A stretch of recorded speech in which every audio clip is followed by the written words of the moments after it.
네, 서동수의 글로벌 마케팅 리더 메리츠 정금증권 서동수 대리와 얘기를 나눠보도록 하겠습니다. 안녕하십니까? 예, 안녕하세요. 네. 자, 우리가 뭐 조금 전에 이제 그리스와 미국에 대해서 포커스만 맞췄는데 그쪽만이 중요한 게 아닙니다. 또 다른 쪽도 좀 중요한 부분들이 있는데 그 부분 이번 시간 좀 체크를 해보도록 하겠습니다. 먼저 이슈부터 살펴보도록 하죠. 네, 첫 번째 이슈는 중국 증시 어디로 갔냐 이 부분입니다. 중국의 이제 수출입에 대한 수치가 발표가 됐죠. 전년도보다 좀 감소한 그런 모습을 보여줬습니다. 네, 중국의 수출도 감소를 했고 수입도 감소를 했습니다. 수입은 더 큰 폭으로 감소를 하면서 상대적으로 좀 무역 수지는 상당히 잘 나온 이런 모습을 보여줬어요. 사실 지난주에 지준율 인하에 따라서 사실 중국 증시가 좀 크게 좀 상승할 것이다라는 좀 의견들이 상당히 많았었던 것이고 저도 그렇게 생각을 했었는데 네. 오히려 이렇게 하락 반전을 하면서 중국 증시에 대해서 상당히 좀 의문점이 좀 많아지는 시기가 되지 않겠느냐 이렇게 보고 있는데요. 네. 무역 수지 관련된 지표들이 나왔는데 중국 수입이 이제 19.9%가 감소를 하면서 뭐 거의 뭐 이거 5년 내 최대치다. 블룸버그에서는 한 3.2% 정도 줄어들 것으로 예상했었는데 그 수치를 상당히 크게 윗돌았었고요. 중국 수출 같은 경우도 3.3% 감소하면서 10개월 내 최저치로 이렇게 나왔습니다. 그리고 이제 뭐 수입이 뭐 줄고 수출이 늘어나면 불황형 흑자 구조라고 보시면 될 것 같은데요. 뭐 어쨌든 이러한 것들 중국 증시에 대해서 좀 우려감을 많이 키우고 있는 사실들이 아닌가 이렇게 좀 보고 있습니다. 네, 말씀대로 진짜 경기 부양책 효과가 오히려 되게 클 것이라고 생각을 했었는데 이와 반대로 또 무역 수지가 흔들리게 되면서 무역 대국이 흔들리는 게 아니냐 이런 반응들도 큽니다. 좀 외신들 측의 의견은 어떤가요? 뭐 일단 뭐 하나 잡았다라는 식의 좀 느낌이라고나 할까요? 그래서 뭐 2차 제조업에 관련돼서 이제 원래 중국 공산당 같은 경우는 2차 제조업이 아니라 3차 그 서비스업을 중심으로 해서 중성장을 하겠다라는 게 이제 공산당의 목표인데 뭐 2차 제조업 관련된 지표가 좀 직접적으로 좀 나오니까 굉장히 좀 흥분을 하면서 굉장히 좀 중국 증시를 끌어내리기 위한 이런 좀 편파적인 좀 방송이라고 좀 보여지고요. 어쨌든 이 원인에 대해서는 도대체 무엇이 있느냐? 아시겠지만 전 세계적으로 원자재 관련된 수요가 상당히 지금 많이 떨어져 있다라는 점은 다들 아실 겁니다.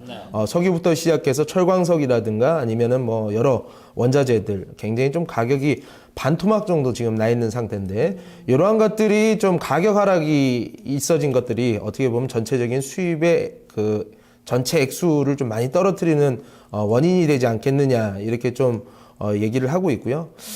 중국 공산당이 이제 추가 부양책이 절실하게 좀 요구가 된다라는 측면 그림을 한번 보시면 아시겠지만 지난 PMI 같은 경우 49.9를 기록을 하면서 굉장히 뭐 지준율 인하와 같은 부양책들이 나왔었다라는 점 앞으로도 이러한 추세가 좀 하락 추세가 제조업 관련된 지표들이 계속 나오게 된다면 아무래도 지준율 추가 하락 제가 17%에서 18% 정도까지 저번에는 이제 19%대로 이렇게 떨어뜨리는 모습들을 보여줬었는데 17%에서 18%까지 이렇게 떨어질 수 있는 이런 부양책이 추가적으로 나올 수 있는 상황이다라고 이렇게 표현을 하고 있는데 사실 전 세계적인 지금 원자재 제가 항상 말씀을 드리지만 지금 현대화 사회는 기름을 많이, 지금 옛날처럼 석유를 많이 쓰거나 철광석을 많이 쓰는 그런 경제 구조가 아니다. 이게 무슨 뭐 중국이 뭐 지금 뭐 농사만 짓는 뭐 그런 뭐 아프리카도 아니고 뭐 여기서 무슨 엄청난 뭐 철광석이라든가 이런 걸 쓰는 것들.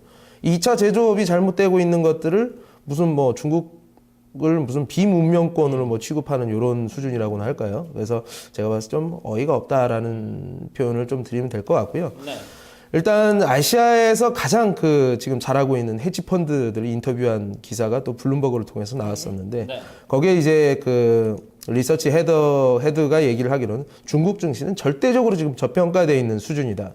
평균 수준에도 미달하지 못하고 있는 밸류에이션 지금 측면. 두 번째로는 2015년도에 중국 기업들의 어닝이 24% 정도 일어날 것이다. 더 늘어날 것이다. 작년에 지속적으로 지준율 인하와 같은 효과들이라든가 금리 하락에 대한 이러한 것들이 실질적인 기업의 실적으로 이어지는 시기가 지금 도래하고 있다라고 얘기를 하고 있고요. 최근 들어서 며칠 전부터 외인 자금이 지금 굉장히 이 신고가를 치고 가는 것들은 그 허들 넘기가 굉장히 힘들어집니다. 외국인 자금 입장에서는요. 네.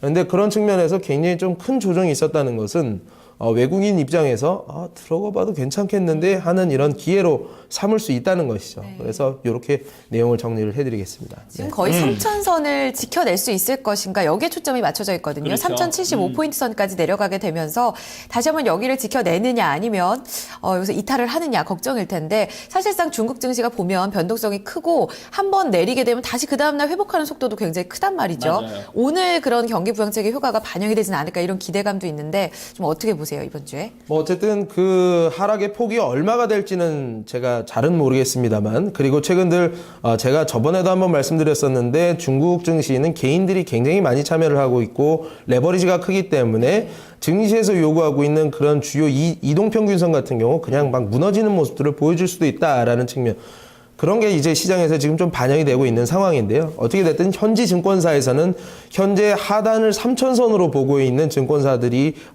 그 의견이 지배적이고요. 지금 또 1월 초에 그 IPO 자금들이 상당히 좀 몰려 있었어가지고 중국 증시가 한번 쉬었었던 적이 있었는데 지금 같은 경우도 지금 한 24개 24개 기업들이 지금 IPO를 준비하고 있는 상황이라 400조 정도의 자금이 지금 묶여 있는 상황입니다. 그렇기 때문에 이런 것들은 좀 며칠이 지나게 되면 또 이번 주가 지나게 되면 해소가 될 것으로 좀 보여지고요. 신용거래 관련돼서 규제를 하고 있는 당의 조사가 이번 주에 일단락이 되는 이제 시기라고 좀 보시면 될 것 같고 3월 초에 양회가 준비되어 있습니다. 이제 국가 정책들을 결정하고 방향을 제시하는 이런 양회 이전에 그 부분에서는 아무래도 중국 증시가 다시 한번 오르지 않겠느냐. 중장기적인 그림은 전혀 문제가 없다라고 보시면 될 것 같고요.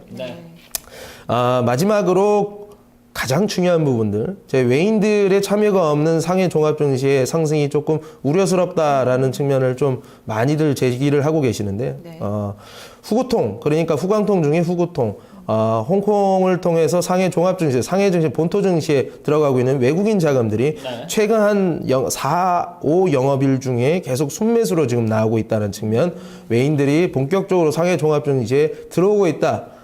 이런 현명한 투자자들의 투자 스타일과 동행해서 투자를 하시면 좋을 것 같고요. 중국 지수 관련돼서는 계속 좋은 흐름을 기대해 보셔도 좋을 것 같습니다. 일단은 뭐 정책적으로나 아니면 뭐 이슈적으로 그리고 수급적으로도 지금 아직까지는 견조한 상황이 계속해서 좀 유지될 것이다 이렇게 얘기를 해주셨습니다. 특히 지금 계속해서 지금 중국으로 좀 돈이 계속 들어가고 있고 거기에다가 이 IPO 대기 자금 400조 원 요게 이제 유동성이 어떤 풀리면은 거기에 대해서 중국 증시 다시 재점화가 될 것이다 이런 부분까지 좀 얘기를 나눠봤네요. 네, 저평가되어 있는 수준에서 지금 3,000포인트 선까지 다시 한번 되밀리고 있습니다. 여기서 매수 관점으로 관심 있게 살펴보시기 바랍니다. 네. 중국 증시에 이어서 두 번째 이슈 점검해 보도록 하겠습니다.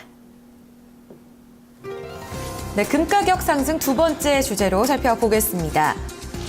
지난주에 금 선물 가격이 지난달이었죠. 지난달에 금 선물 가격이 1,300달러 선까지 올라서기도 하면서 어떤 글로벌 경기 둔화 우려감을 이렇게 반영시키는 게 아닐까 이런 걱정도 됩니다. 금 가격에 주목하셨어요. 금 가격이 오른다는 거는 결국 지금 전체적으로 좀 여러 가지 좀 불안 요소들이 많기 때문에 안전자산에 몰린다 이런 생각을 좀 해봐야 될 것 같은데 어떻습니까? 사실 금 가격이 올해 들어서 6.5% 정도 올랐습니다. 달러화가 3.2%가 올랐었는데 사실 금하고 달러가 같이 오르는 경우는 상당히 좀 이례적이라고 좀 보시면 될 것 같은데요.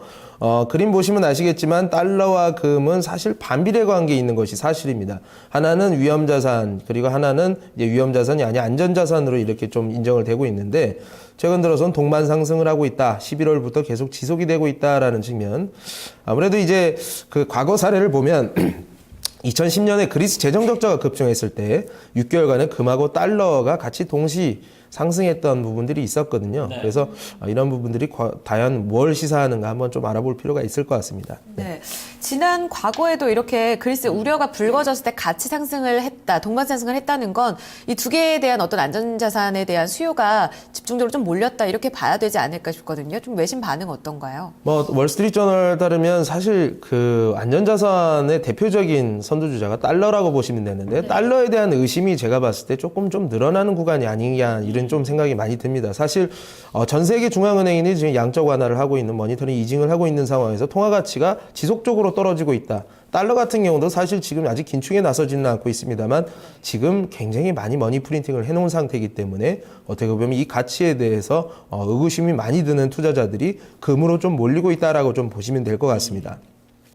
그래서 설 이전에 또 단기적으로는 중국에서 원래 중국이 굉장히 금 수요가 많은데 이제 설 이전에 뭐 금 뭐 선물로 주고 뭐 이런 물량들 때문에 단기적으로 많이 오르냐. 하지만 이건 단기적이고 실질적으로는 그러한 시각들이 지배적인 부분들, 그러니까 통화 가치가 떨어지는 부분에서 금값이 튀어오르는 이런 것들이 좀 계속 좀 이어지지 않겠느냐 이렇게 좀 보고 있습니다. 네. 네. 이제 곧 있으면 기준금리 인상, 그러니까 본격적으로 일단 출거 전략에 나서게 될 텐데 이렇게 되면 달러 강세에 대한 흐름도 많이 주춤해질 거란 말이죠. 근데 동반 상승을 했던 흐름에서 출구 전략까지 이어지게 된다면 그리고 또 고용 지표가 잘 나왔었잖아요. 여기서의 흐름은 어떻게 예측해 볼 수 있을까요? 어쨌든 달러는 이미 많이 올라 있는 상태이기 때문에 어떻게 보면 금에 대한 좀 신뢰도가 많이 높아질 수 있는 상황이다. 뭐 어떻게 보면 대안이 지금 없는 상황이라고 좀 보시면 될 것 같거든요. 그렇기 때문에 금을 투자하시는 게 뭐 어떻게 뭐 제가 권할 만한 일은 잘 모르겠습니다만 뭐 가지고 있는 금은 조금 나중에 파셔도 되겠다라는 측면, 그리고 그림을 한번 보시면 아시겠지만 금 관련된 모든 인덱스들이 지금 상승 추세로 지금 접어들었습니다. 그렇기 때문에 혹시나 ETF 투자를 원하신다면 코덱스, 뭐 골드 같은 경우는 한번 투자를 해볼 만한 대안이 될 수 있다라고 한번 말씀을 드리겠습니다. 네. 자, 금에 관련된 상승 추세는 좀 당분간 계속 될 것이다 이렇게 짚어주셨고요. 아무래도 좀 설 이전에 또 중국 쪽에서의 어떤 금 수요가 상당히 좀 예상이 되기 때문에 이런 부분도 좀 긍정적으로 바라볼 만하다.